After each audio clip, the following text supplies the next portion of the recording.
Two identical cylinders run a race starting from rest at the top of an inclined plane. One slides without rolling and the other rolls without slipping. एक slide करता है, role नहीं करता, घिसटता है. Another rolls without slipping. Assuming that two mechanic energy is dissipated in heat, which one will win? तो एक cylinder जो है वो घिसता है और दूसरा सिलेंडर जो है वो रोल करता है. ओके, तो ये पूछा जा रहा है कौन जीतेगा. भाई इसकी स्पीड मैक्सिमम होगी, अटेन हो जाएगी, वो जीत जाएगा. तो इसके पास जो स्लाइड कर रहा है, case 1, the cylinder which only slides, उसकी kinetic energy will be only translational, सिर्फ लीनियर मोशन वाली काइनेटिक एनर्जी होगी. और वो कितनी होगी? हाफ mv² के बराबर. यानी कि v1 जो स्पीड होगी वो होगी 2k/m. और आइडेंटिकल सिलेंडर है तो मास सेम है. This is the speed of the cylinder. Now अब बात कर लेते हैं उस सिलेंडर की जो रोल कर रहा है. Cylinder which is rolling without slipping, यानी कि प्योर रोलिंग. इसका मतलब होता है प्योर रोलिंग. और प्योर रोलिंग जब होती है, when pure rolling is there, when there is pure rolling, V equals to R omega, ये हम लगा सकते हैं. तो टोटल एनर्जी जो होगी वो रोटेशनल मोशन की भी होगी प्लस ट्रांसलेशनल मोशन की भी होगी. रोटेशनल होता है हाफ I ओमेगा² और ट्रांसलेशनल होता है हाफ mv². तो ये है कौन? सिलेंडर्स हैं.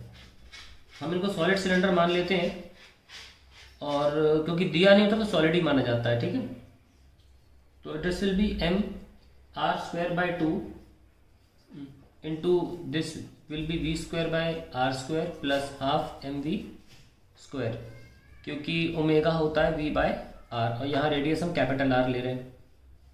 तो क्या ये r² से r² कैंसिल, और ये आ गया mv² divide by 4 plus mv² divide by 2. So I will get 3/4 ना mv². That is the kinetic energy of rolling. Now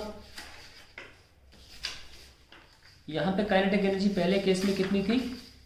mv²/2, और यहाँ पे कितनी है? 3/4 mv². सो इस केस में वेलोसिटी क्या आ जाएगी? 4k/m का स्क्वायर रूट, 4k/3m का स्क्वायर रूट. ये आ जाएगी kinetic energy in case of rolling motion. VR लिख लेते हैं और यहाँ पे ट्रांसलेटरी मोशन है T लिख लेते हैं. अब हम जानते हैं कि जैसे दोनों जो स्फीयर्स थे आइडेंटिकल थे और दोनों सेम हाइट पर थे, पर दोनों, इसका मतलब दोनों के पास पोटेंशियल एनर्जी स्टार्टिंग में क्या थी? सेम थी, है ना. और दूसरी बात, कोई फ्रिक्शन का लॉस नहीं बताया गया. There is no energy dissipation, कोई भी एनर्जी लॉस नहीं हो रही है. इसका मतलब पूरी पोटेंशियल एनर्जी यहाँ बॉटम पे काइनेटिक में तब्दील हो जाएगी. यानी कि नीचे पहुंचते पहुंचते दोनों स्फीयर्स के पास काइनेटिक एनर्जी सेम है. ठीक है, तो यहाँ पे जैसे काइनेटिक एनर्जी सेम है और इस वाले केस में के सेम है. सो फॉर सेम के अगर हम नोटिस करें वो तो होगा ही. अगर एनर्जी डिसिपेशन नहीं तो सेम के ही रहेगा. फॉर सेम के हमारी ट्रांसलेशनल कितनी आई? 2 टाइम्स ऑफ k/m, है ना, 2 टाइम्स ऑफ k/m. और हमारी रोटेशनल कितनी आ रही है? 4/3 कितना होता है? 1.33 टाइम्स ऑफ k/m. तो आप देख सकते हैं यहाँ पर जो ट्रांसलेशनल वेलोसिटी है वो ज़्यादा है रोटेशनल से, रोलिंग से.